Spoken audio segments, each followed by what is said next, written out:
Time to begin the service. Good morning and welcome. My name is Frank Lang. It's my pleasure to welcome you here to the Sunday morning service, Golden Gate Center for Spiritual Living. We have a great service for you today.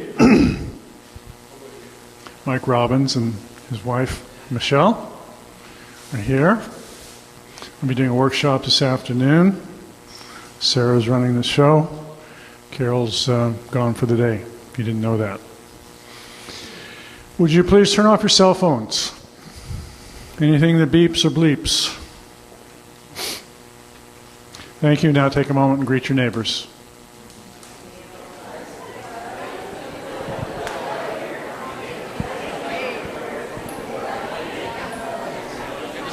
I'm doing good. I'm doing good. What's your name? Suzanne, of course. Suzanne Baldwin, right? Yeah, of course. First name was, you're leading the chant is what I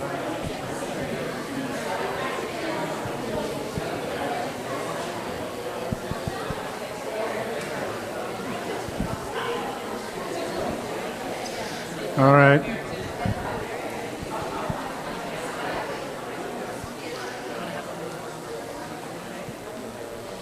Did you all say hello to 2 or 3 people? Good. The morning chant will be led by Suzanne Baldwin. Welcome back. Welcome back, Suzanne. Thank you. Good morning, everybody. So please stand and join us. We're going to sing The Face of God. And the first time we're going to sing the stanza, we'll just sing it out. But then it's an opportunity to connect with other people. So if you feel so moved, turn to the person next to you, or turn around, or turn forward, so that you can interact with other people and see the face of God. And if you know the hand movements, which I do not, feel free to do that as well. All right. Here we go. So the first one is just out. You are the face of God. I hold you in my heart. You are a part of me. You are the face of God. Turn to someone. You are the face of God. I hold you in my heart.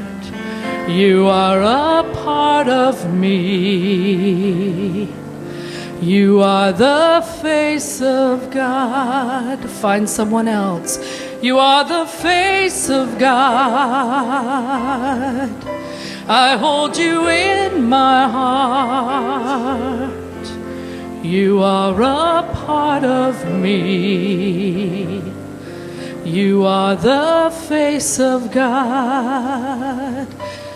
You are the face of God. I hold you in my heart. You are a part of me. You are the face of God. New lyrics. You are the face of love. I hold you in my heart. You are my family. You are the face of God. You can find someone new. You are the face of God. I hold you in my heart. You are my family. You are the face of God. One last time. You are the face of love. I hold you in my heart. You are my family. You are the face of God.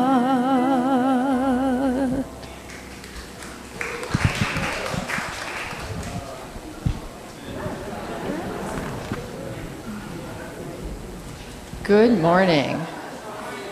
I'm Reverend Sarah Hargrave, staff minister at this wonderful spiritual community.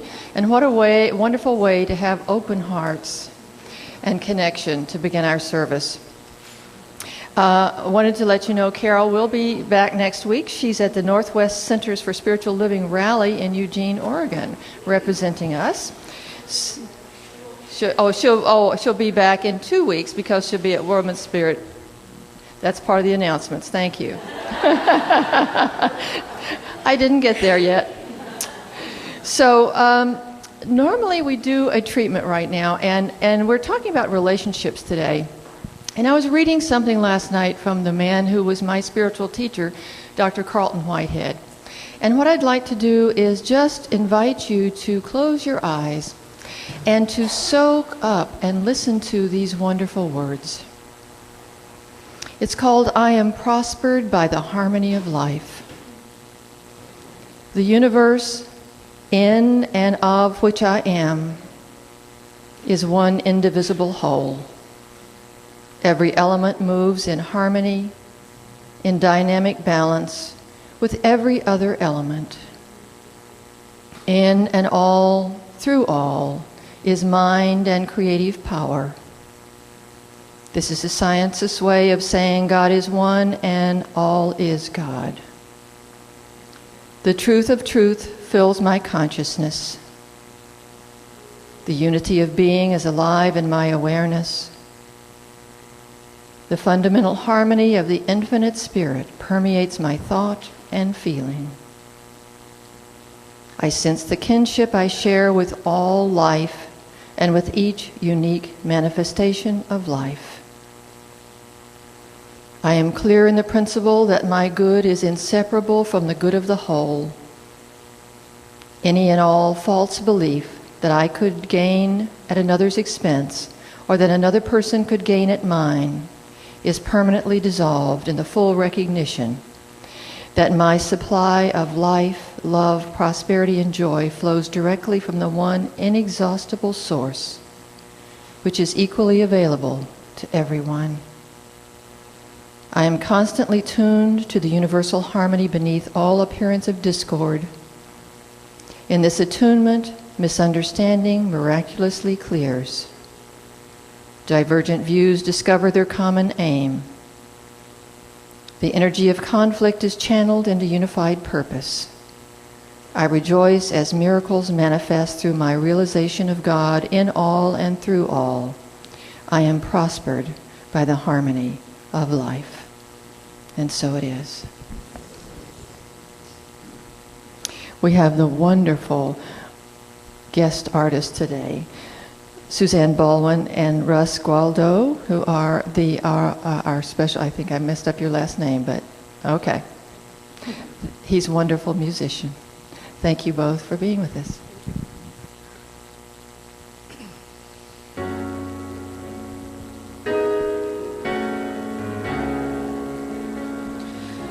Trust love, trust love, trust God, that love is everywhere, that we are here to be the perfect givers of love and receivers of love, and love will have the final word. Trust love, trust love, trust God, that love is everywhere, that we are here to be the perfect givers of love and receivers of love, and love will have the final word. No one ever loses when one trusts love. For love is something that will not ever fail. Love is the essence of the Spirit that is known by always giving. Love always sees the truth beyond the appearance that is showing. Love judges not, and love renews. Yes, love renews. Love is a healer. Oh, yes, it is. Love loves to love. Love loves to love. And we'll keep on being love. And we'll keep on being love. This is its holy way. So trust love. Trust love. Trust God. That love is everywhere, that we are here to be the perfect givers of love and receivers of love, and love will have the final word. No one ever loses when one trusts love. To love is to live within the holy breath of God. Love is the essence of the Spirit that is known by always giving. Love always sees the truth beyond the appearance that is showing. Love judges not, and love renews. Yes, love renews. Love is a healer. Oh, yes, it is. Love loves to love. Love loves to love. And we'll keep on being love. And we'll keep on being love. This is its holy way. So trust love and lean on love. Trust God that love is everywhere, that we are here to be the perfect givers of love and receivers of love, and love will have the final word.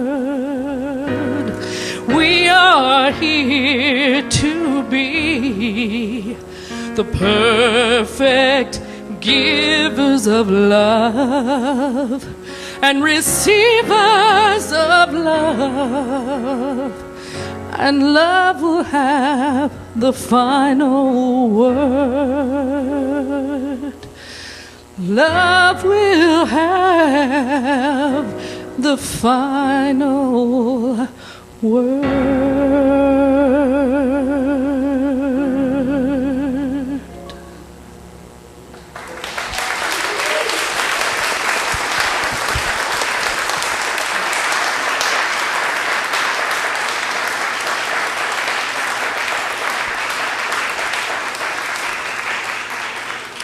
Thank you so much for the blessing that both of you are, sharing your talents with us so that we're blessed as well. So we always start with gratitude, and we want to thank all the people who make the events that we do possible. So, set up people, ticket people, all who help. So if you have helped with any event, please stand up so you can be acknowledged and recognized.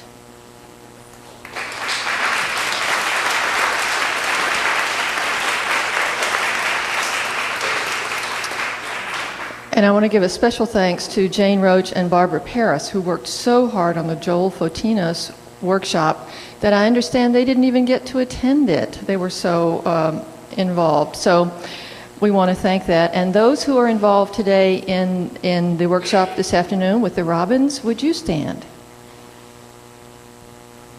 Okay.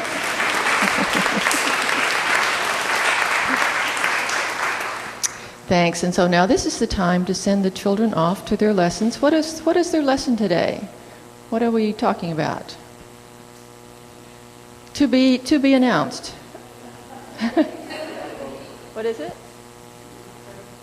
Incredible being. Ooh, all right. So let's just wave gently and lovingly to these incredible beings as they go off to discover how wonderful they are, or remember how wonderful they are, because they already know.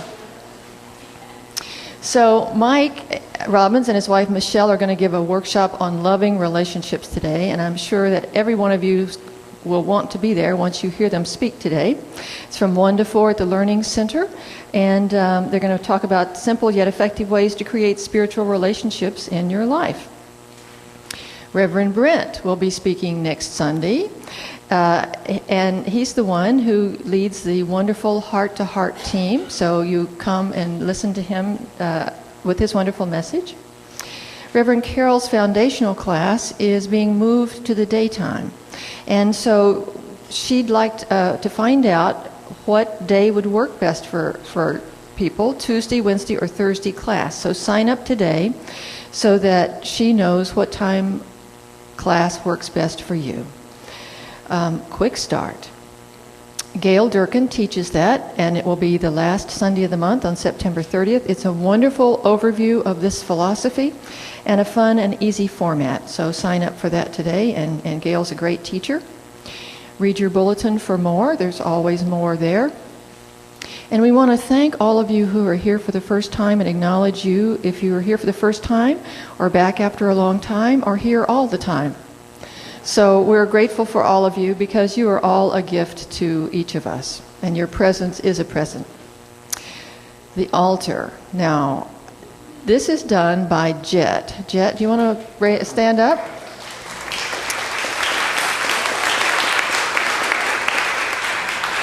Jet is a talented artist. She does etchings, painting, theater sets, and sculpting. And so closest to me is the angel of possibility. And on the other side is an angel whose halo has slipped. And she's doing her best. And all the hands represent connection. And of course, the cutouts are connection as well. So thank you for sharing your gifts and talents with us too.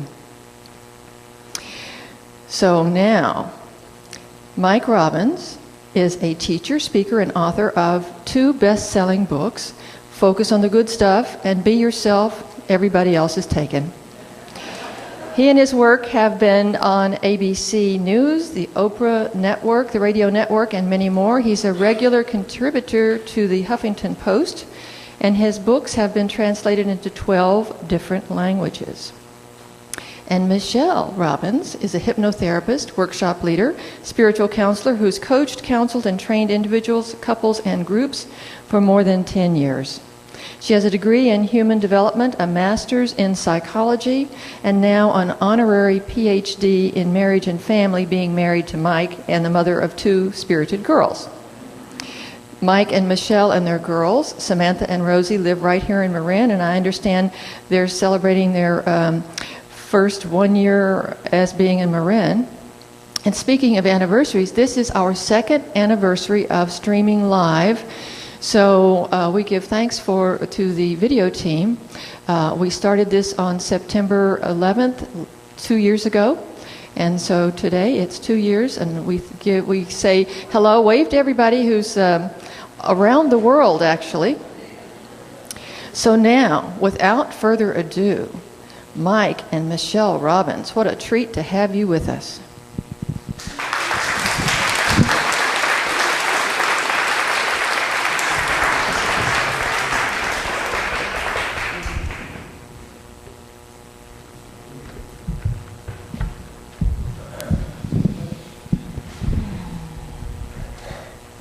All right, how many of you have ever had something you really wanted to say in your mind, and then you went to go say it, and something completely different came out of your mouth? Did that ever happen? Yeah. So that's what happened to me actually the day that I met Michelle, which was just under, 12 years ago. We were in San Francisco, and Michelle and I were both pretty involved in taking workshops through the same organization, and we happened to meet one day and got to talking a little bit, and I was very excited meeting her. And the whole time we were talking, and there were a few other people there, in the back of my mind I kept thinking to myself, I was trying to figure out a way, how can I ask her for her phone number? Because I wanted to, see if maybe we could get together another time. And I was feeling kind of funny that day. I don't know, I was just having one of those, insecure feeling kind of days. So it was taking me a while to come up with what was I going to say. And finally, towards the end of, we'd been together at this place for a couple hours, I come to say, I'm about to leave, and I say to Michelle, I'm planning to just say to her, hey, can I get your card or get your phone numbers, because I'd love to give you a call sometime, and maybe we could get together. And it turned out, I found out she was involved in taking a 7-month-long program that I'd actually been involved with that I had enjoyed quite a bit, and so we talked a little bit about that. So when I went over to ask her for her phone number, here's what I said. Hey, I thought maybe I could get your number and I could help you with your homework. That's what I said, right? It came out of my mouth, and I'm like, that was lame, right? And she had kind of a funny look on her face, but she, gave me her business card, and we exchanged numbers, and I left, and I thought, okay, that was pretty lame, but at least I got her number, right? So it's a Saturday, so then Monday morning, I go out for a run, I come back and pick up messages. Someone had called me, she had called me, and here was the message from Michelle. Hi, Mike, this is Michelle. It was nice to meet you on Saturday. Listen, I want to know if you really meant what you said about helping me with my homework, because I could use some help. Could you call me back? So now I'm like, oh man, what am I going to do, right? So anyway, I call her back. I wait for about an hour, trying to figure out what I'm going to say, and I call her back, and I say, you know what, I'm just going to tell her the truth. And we get on the phone. I say, hey, Michelle, it was great to meet you on Saturday, but listen, I'm really happy to help you with your homework, but I really just wanted to get your number so I could ask you out on a date. And then it was quiet on the other end of the phone, and I thought, uh-oh. But then after a few moments, it seemed like a long time to me, she said, oh good, I'd rather go out on a date anyway. So that was how we initiated our very first date, and we then had a funny conversation about it at dinner. But one of the key elements of spiritual partnership that we're going to talk about today is authenticity.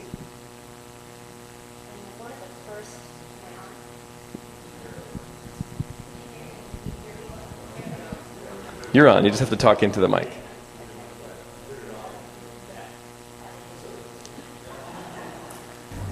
Okay, now? There we go. Good. I don't know if it was our first date or our second date. I decided at this point I was getting a little older, and I was really ready to meet the guy, right? Not just keep dating. I was really ready to find the person I was going to settle down with. And so I decided, you know what, I'm not going to play any games. I'm just going to be really straight up about what I want. And I had been in lots of relationships where I had done things and they hadn't really been noticed, and I decided I'm not going to do that anymore. What could I do differently? So I told him, one of the things that really, really makes a difference for me is people noticing what I do. I said, so what I'm going to do is, if there's something that you maybe miss that I did and you don't see, I'm just going to raise my hand. And he's going to, and you might say, what? And I'll say, I'd like to be acknowledged. And I'm going to tell you what it is I want to be acknowledged for. And then I won't get mad at you. Because that was the programming before. I thought I'd always get mad and get in a fight. I'm like, I'm just not going to do that anymore. So I would just raise my hand, and he would forget, especially in the beginning, why are you raising your hand? I want to be acknowledged. Yeah. And she still does it every now and again. I see her raising her hand in the kitchen. Hello, would you pay attention? I just did something great. So our talk this morning, and then our workshop this afternoon, is all on spiritual partnership. And what we'd like for all of us to do this morning as we're talking about this is really to look into your life, into the most important relationships. Not just about love relationships, significant other relationships, all that's part of it. But looking at all the relationships in our lives and starting to ask ourselves the question, am I in a spiritual partnership? Is this relationship that I'm in, whatever relationship it may be, is it a spiritual partnership? And what does that really mean, essentially? And our understanding or our definition of spiritual partnership has a lot to do with our own perspective about the relationship. What's our consciousness about how we're relating to the relationship? I remember a number of years ago complaining to one of my mentors about a bunch of people that I was in a relationship with and was frustrated with. And he listened to me complain for a while about all these different people and what was wrong with them and why I was annoyed with them. And then he finally stopped me and he said, okay, Mike, I have a very important question to ask you. I said, what's that? He said, who's always at the scene of the crime? And I said, what do you mean? He said, well, who's the common denominator in all your relationships? And I said, oh, I guess that would be me, right? So spiritual partnerships are really less about the other people that we're in relationship with and more about us. How do we relate to them? How do we relate to ourselves in those relationships? And as you may notice, as I notice, and Michelle and I talk about this a lot, both in our relationship with each other and others, we're not always the same in every relationship, are we? How we show up, how we feel, the dynamic of the relationship. And it seems like it's really about the other person or the other people. But spiritual partnership is about taking real ownership of that and looking at ourselves, not judgmentally, but from a place of consciousness. How do I relate to that person and to myself in this relationship? And I loved your artwork up here, Jet, of it so fits in with spiritual partnership. Here's the angel of possibility and then the fallen angel. And we can see that in all of our relationships. But I was especially thinking about that in terms of a lot of times what women do in our relationships and how we lose ourselves in our relationships with our partners or with our kids. And we have the possibility of, oh, I'm going to be the perfect wife. And, you know, that keeps meaning sacrifice gets smaller, put their needs. And then there's the fallen angel over there, the good wife who has forgotten to take care of herself. Or in other relationships too, of, you know, there's the possibility and then the reality, and how to marry those two and how to embrace conflict in that spiritual partnership and get, wow, it's just a gift. Yeah. And spiritual partnership really has two key components to it. One is around authenticity, sense of realness. Are we willing to show up, be ourselves, speak our truth, be who we are, which is often easier said than done. And another piece of it is around appreciation. Appreciation not only of the other person that we're in relationship with, absolutely, but appreciation of ourselves. So let's talk a little bit first about authenticity. So think of your relationships. Think of the most key, important relationships in your life right now. What makes it difficult or challenging to be fully authentic yourself in your relationships? What do you notice? What are some things that might get in the way? This is interactive. You can say whatever you want. Fear of rejection. Fear of rejection. Yes. What else? Being understood? Yeah. So wanting to be understood or potentially being misunderstood. Absolutely. What else makes it difficult or challenging to be authentic? Being judgmental. Absolutely. Yeah. What else? Not wanting to deal with conflict. Absolutely. Someone else had their hand up back there. Different cultures. Yeah, so we're just wired up a little bit differently, right? Yeah, how many of you are ever concerned about hurting other people's feelings? You don't want to hurt their feelings, right? Okay, you know something I noticed about that for myself a few years ago, and this may or may not fit for you. But for, you know, I'm a nice guy. I don't like to hurt people's feelings, especially not people that I love and care about. But I realized this whole obsession with not wanting to hurt people's feelings wasn't really true. Like, I didn't really care that much about hurting other people's feelings. I mean, not that I wanted to, like maliciously, but I realized I was really more concerned with if I did, something bad would happen to me, right? Because if I hurt my wife's feelings, then she's going to be upset with me, and that's going to be bad for me. Do you know what I mean? So again, there's things that get in our way that stop us from being authentic, being ourselves. But what spiritual partnership is about is being willing to be vulnerable, be true to who we are, ask for what we want, speak up when something doesn't work for us, or when something does. But come from that deeper place of authenticity, which, while most of us want that and crave that in our relationships, not always easy, right? So how can we start being more authentic in the relationships that we have? You know, because people say things to us all the time, like, I can't really be authentic with my boss, I can't really be authentic with my friend, I can't really be authentic with my mother-in-law, or whatever they say, right? There's some version of why they say that they can't. And we all have those reasons, but what would it take for us to be even more transparent? This is the interactive part again. Yeah. What do you think? Willingness to be vulnerable. Absolutely. Vulnerability is such a big piece of it. You know, Mother Teresa said honesty and transparency make you vulnerable. Then she said be honest and transparent anyway. But there's that willingness. Right, Deborah? Yeah. Telling the truth regardless of the result. Yeah. Absolutely. And what happens when you do that? Yeah. Absolutely. Well, you know, there's that great saying that the truth will set you free, right? And what was it the glorious item said? The truth will set you free, but first it'll what? Piss you off. Yeah. So sometimes what you got to be willing to do in a relationship for service of the relationship and yourself is tell the truth. Even if you know that that truth might be upsetting to the other person.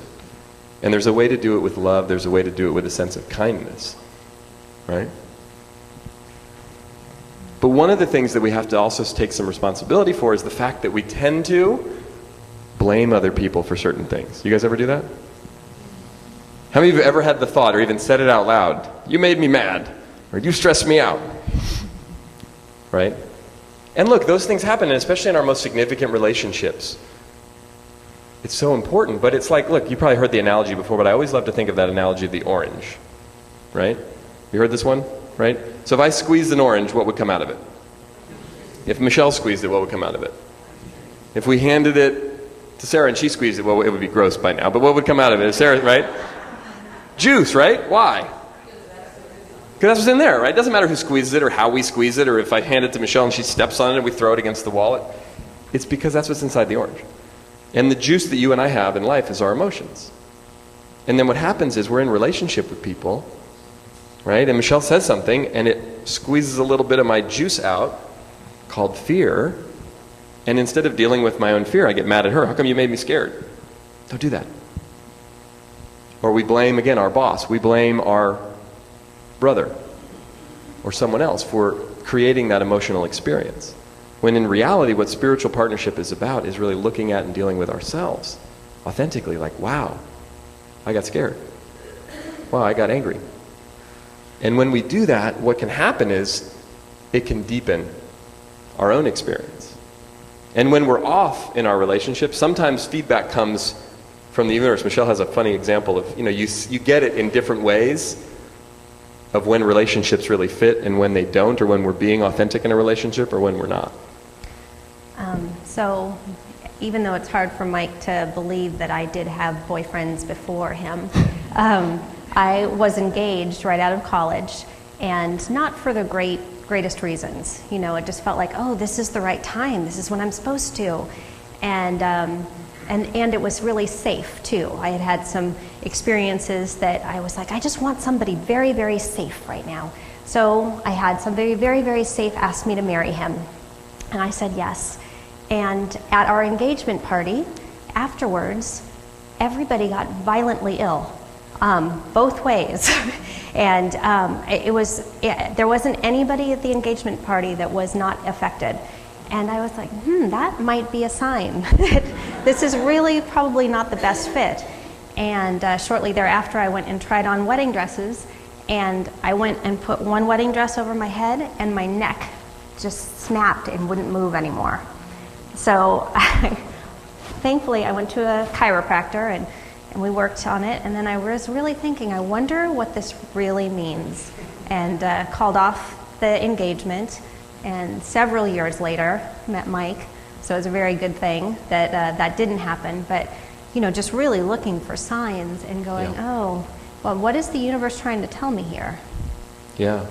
Well, and how many times do you think of your most important relationships in your life right now? And especially if you look in the areas where there's relationships where there's a lack of harmony, not the kind of experience that you may want to be experiencing with that person or in that situation right now. And one of the things that's often not, again, a criticism of you or the other person or the people involved, but one of the things that's often missing when we're out of alignment in a relationship with another person is a sense of authenticity. There's something that we're not saying, or there's something that's not working that we're not actually willing to engage in and address. Now, one of the things is we talk to people about this a lot. It definitely helps if the other person is willing to engage with us, right? But it's not essential. It's not. Our egos want the other person to respond how we want them to respond. And do you ever notice oftentimes they don't? Isn't that annoying? But the point is, at a metaphysical level, it's not really about what the other person does or says. It's really, again, about our own journey or our own growth. So how do we make peace with someone and create that sense of harmony that we want if they're not willing to play? Anybody have situations in their life like that right now? Yeah. But one of the ways, and I try to remind myself of this, especially when I get most confronted by this, is that if we shift our perspective about that person from, instead of trying to manage and manipulate and alter the situation so that they act a different way and we feel a different way and all the things, it goes the way we want it to go. You know how we do that? We start to relate to them more like a teacher. And what are they teaching us? A myriad of things. How to be more peaceful. How to deal with people who are bugging us. How to engage with certain emotions maybe that are difficult for us to engage with, whatever that may be. If we make it about the person and the situation, not that they're not important, they are, absolutely, and some people more important than others, but if we make it just about that, we miss the gift. We miss the opportunity for growth. And that's really the gift of it. You know, I was down in Los Angeles a number of years ago. First time I ever went to the Agape International Spiritual Center in Los Angeles. And the service was amazing. If any of you have ever been there, it's just a beautiful, powerful spiritual community. And at the end of the service, there was a recommitment ceremony between a married couple.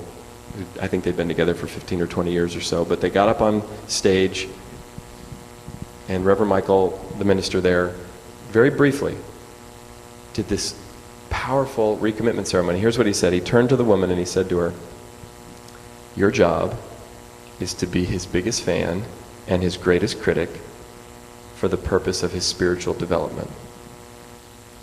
And he turned to the man and he said the same thing.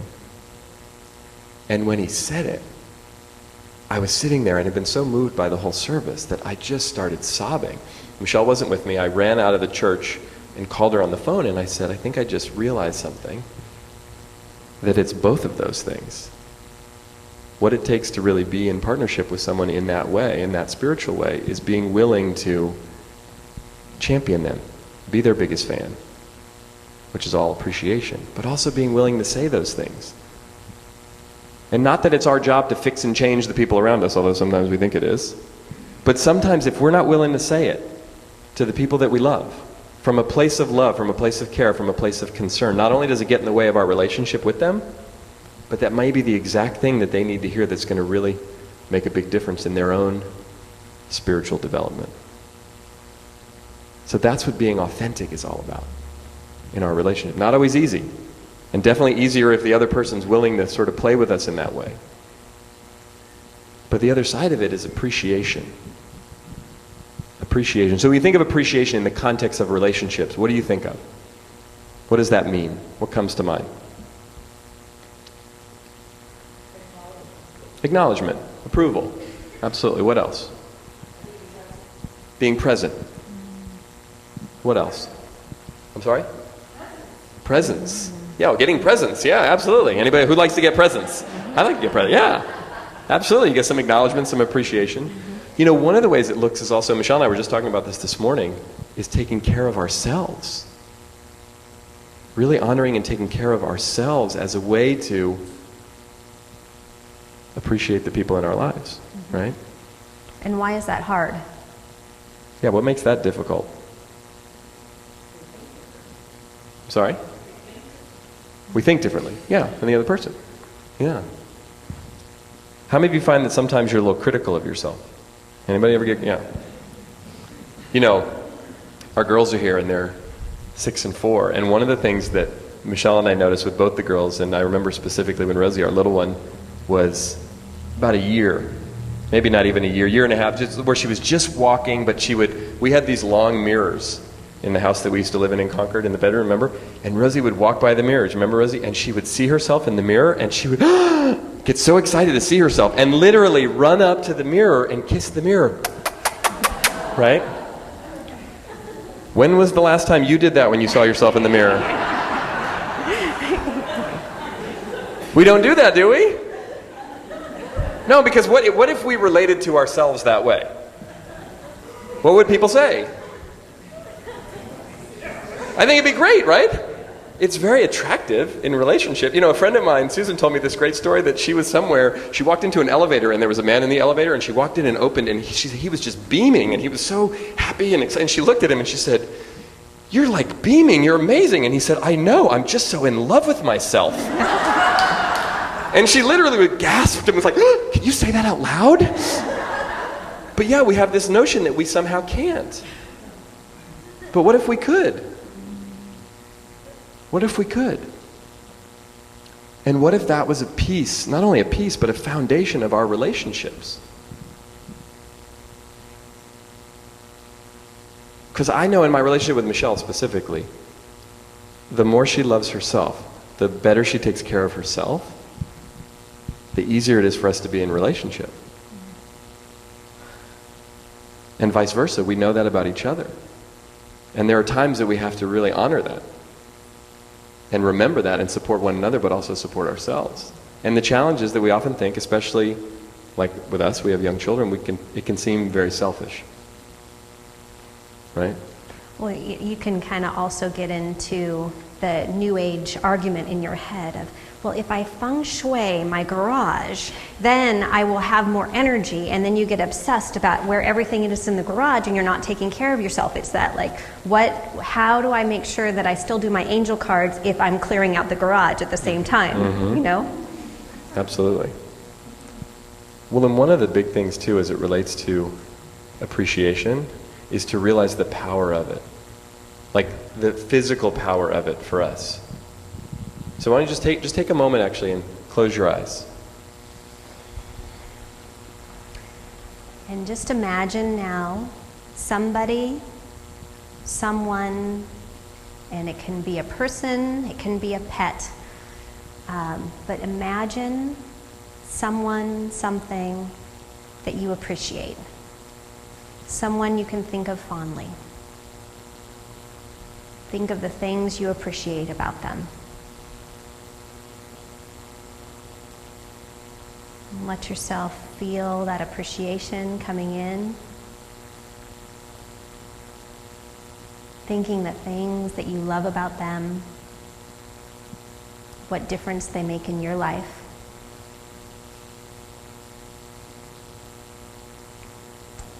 And now go ahead and open your eyes. How did that feel? Feels good, doesn't it? And you know what's amazing about that simple exercise? Is that all of us just took a moment to think about and imagine someone that we love, someone that we appreciate, or some pet, and notice that you feel a certain way, just putting your attention on that. They didn't do anything or not do anything. They might not even be here for a lot of people, but just thinking about that made you feel a certain way. So appreciation is one of these, it's one of the most valuable gifts that we can give to the people in our lives. And the coolest part of it is we get to keep the gift as we give it, because it impacts us. You know, studies show now and research shows now that it actually physiologically changes your brain and your nervous system when you focus on anything that you're grateful for and that you appreciate. And it can impact you up to 6 months in advance. If you do your gratitude journal today, 6 months from now, you could have a better day because you did your gratitude journal today. Yeah. And one of the challenges for us in our relationships is not only to appreciate ourselves, but to start to learn to appreciate other people for no reason. Just for no reason. Just because it feels good to them and to us. And it's valuable, and also to use our relationships, if you will, not use them in a negative way, use them in a positive way to learn about ourselves. You know, something that I started doing with our girls a little over a year ago, and I don't even remember exactly how we started playing this game. But one day it started, and we do it now all the time, right, girls? And I'll say to the girls, all right, what do I say? How much does Daddy love you? And what do you say? That's right, and how come I love you so much? They said, because I'm me. And you know, the first few times we did it, when I realized something, why I started to do that. It was for them, because I do love them so much and want them to know, absolutely. And as a reminder for me to have it not be connected to because you're cute, because you did something, because you got a thing, because you got a gold star, just because. And also I realized that I didn't get that message as a kid. And have lived a lot of my life and still find myself working through this piece about I'm okay just because I'm me. And Michelle and I have started to use that little practice with each other. How much do I love you? How come? Because I'm me. And that spiritual partnership is about choosing to love another human being. And as we all have learned many times, sometimes painfully, they're not always going to do things that we like. They're not always going to say the thing exactly the way we want them to say it. They're not always going to show up in the perfect way that's easy for us to deal with. But the challenge becomes, can we choose to love them anyway? That's what spiritual partnership is really about. And the more we embrace that, the more not only can we transform our relationships, but ourselves in the process. So take a moment before we close here to close your eyes one more time.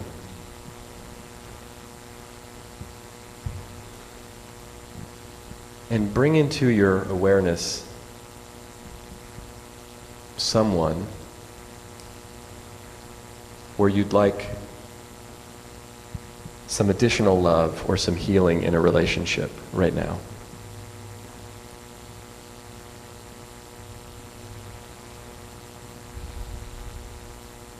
And from this place of awareness, from what we've been talking about spiritual partnership,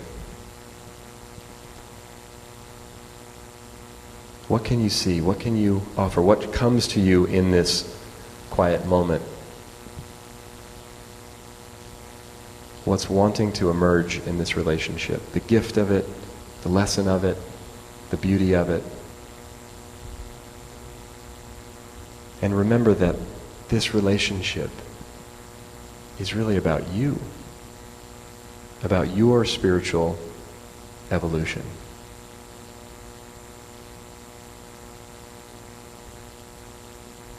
And in this quiet moment, just ask yourself, what would be the most loving, kind, and healing thing for me to do right here, right now, in relation to this person?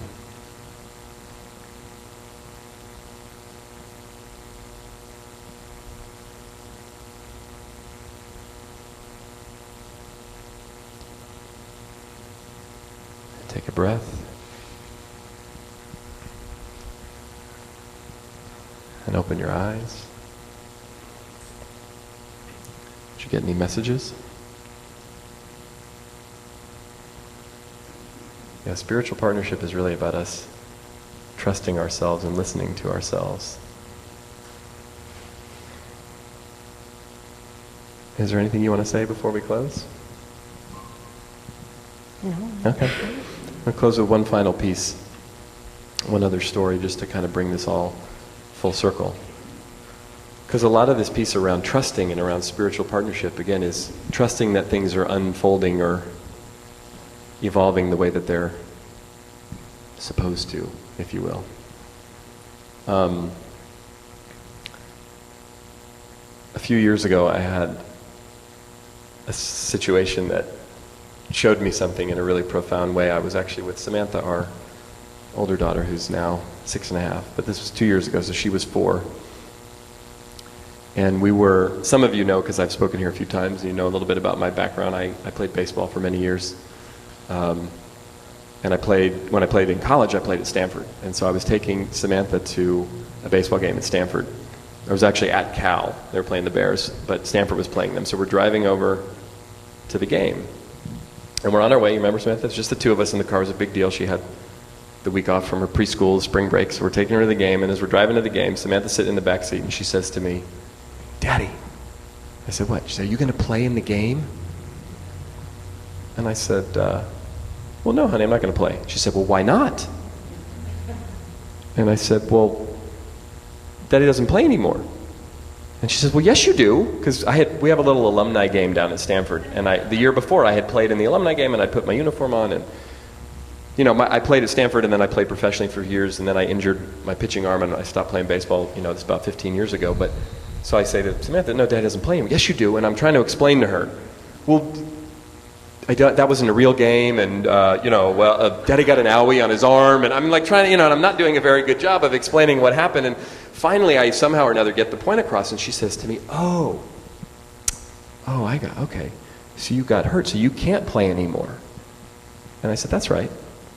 And she said, well, are you sad? And I said, sad? No, I'm not sad. I said I was sad when it happened. It was a pretty big deal, honey. But I'm not sad anymore. I said, in fact, I'm grateful. And she says, grateful? Grateful? Because she knows, why are you grateful that you hurt your arm and you can't play baseball anymore? I don't understand. And I said, well, honey, if Daddy never hurt his arm, I never would have met Mommy. And then I wouldn't be your daddy. And then I burst into tears. Literally, and she was like, Dad!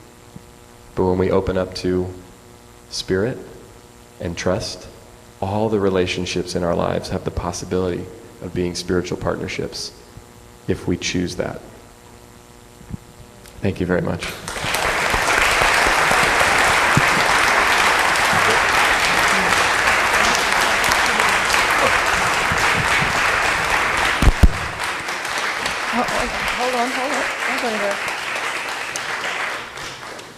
So what we'd like to do is say, we love and appreciate you. And I'd like for each of you to think about and say what you appreciate from this morning.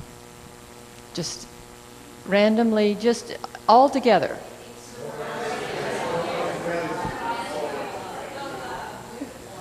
Oh. And so we give thanks for you and the blessing that you are and for being with us today. Thank you so much.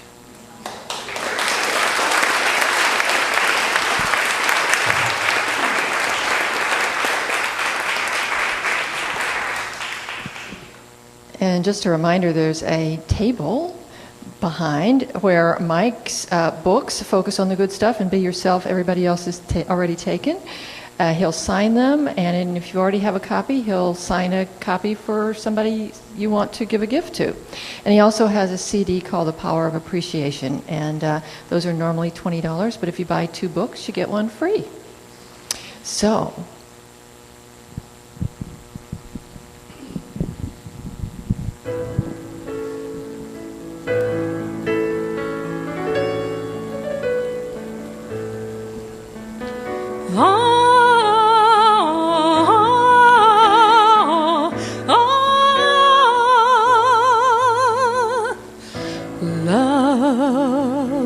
soft as an easy chair, love fresh as the morning air, one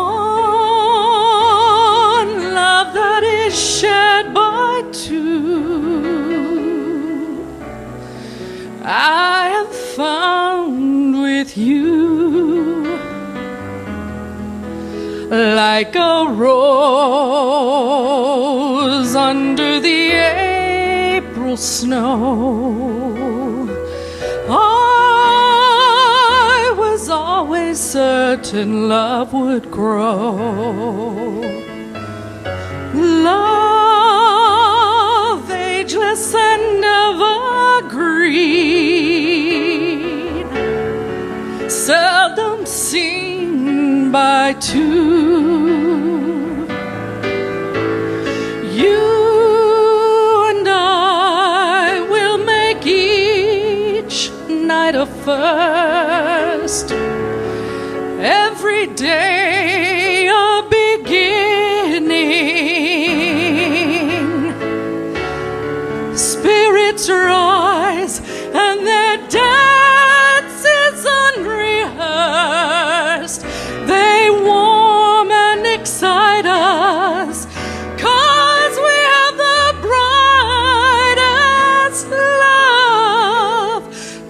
lights that shine as one.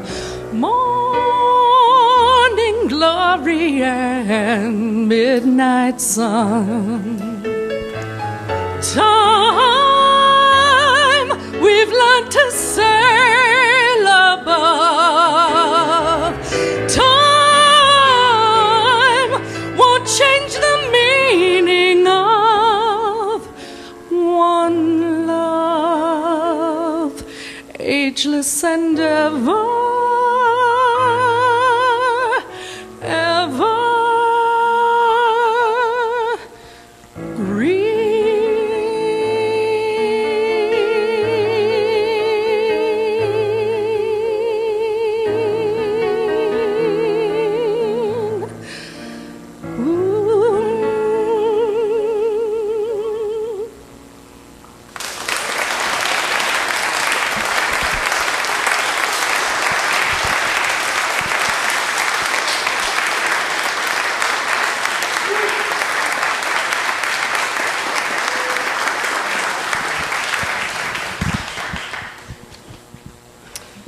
So now is the time for conscious contribution.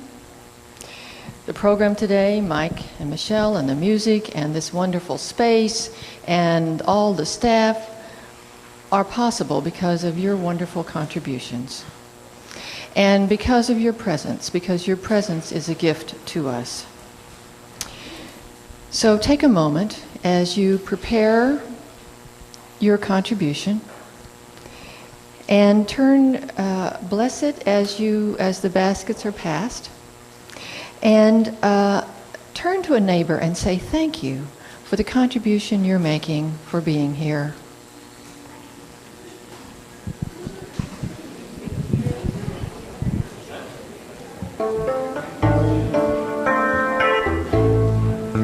God is my source. God is my power. God gives me everything I need.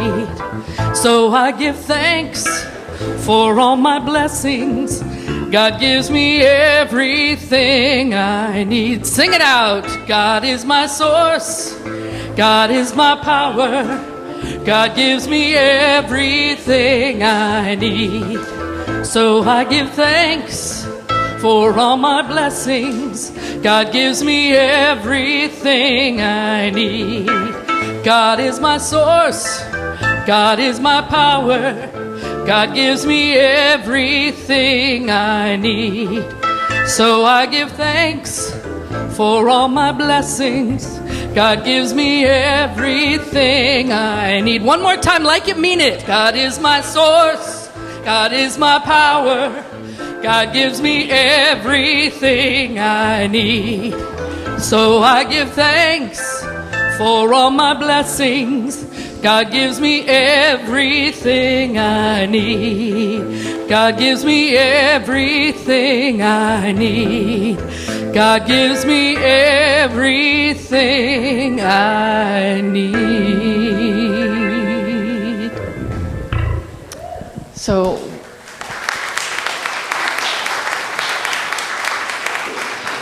we know that what we give is not a debt we owe, but a seed we sow. So we give thanks for the blessing that our giving is to ourselves and to all the others. So if the practitioners would come forward, these are professionals who are normally paid for their service that offer free service to you pre-prayer every Sunday. Practitioners step up to do that. And now Reverend M. Louise Mann, who's one of our staff ministers here, for the closing treatment.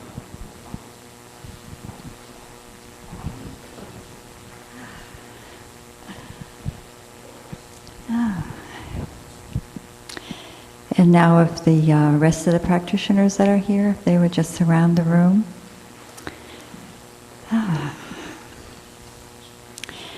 And we just take a deep breath and just go to that place in our heart and feel that gratitude for all that has happened today. We just remember that God is right here now and expressing through each one of us And we are so blessed to have these wonderful speakers, inspiring and wonderful music, just soaring, and to have the company of each other. And so I am so grateful for this wonderful good that has been here today. And I know that that divine one source, that divine intelligence, is available, giving everything, all the good. And so I know that we are filled with this gratitude. It is such a blessing to be here together, to just be open to divine wisdom expressing in so many ways, and to have the beloved company of each other. And so I know that it inspires us, it moves us, it guides us. And we experience it as that deep love that is all around us, expressing through us. Everywhere we go, we see that God in all. So I simply say thanks for this, and I let it go and let it be, and so it is.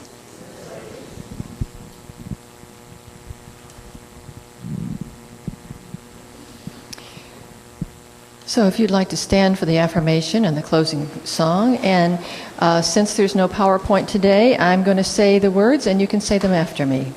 As I express my own, I'll start over. As I express my own divinity, I am authentically appreciative of all with whom I relate. I am authentically appreciative of all with whom I relate. I see their goodness. I see their goodness. I see their longings. I see their longings. I see the face of God The face of God in each person I behold, in each person I behold. and we are both fulfilled. We are both fulfilled.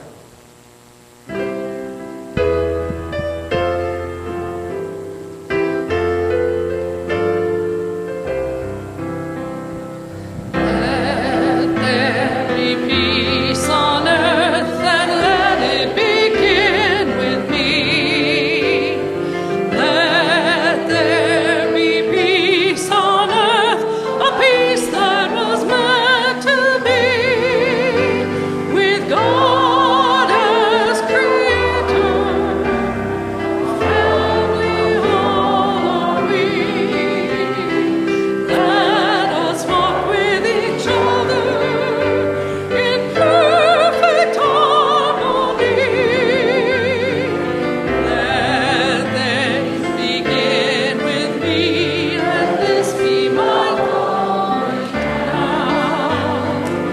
With every step I take, let this be my joyous vow, to take each moment and live each moment in peace eternally. Let there be peace on earth, and let it begin with me.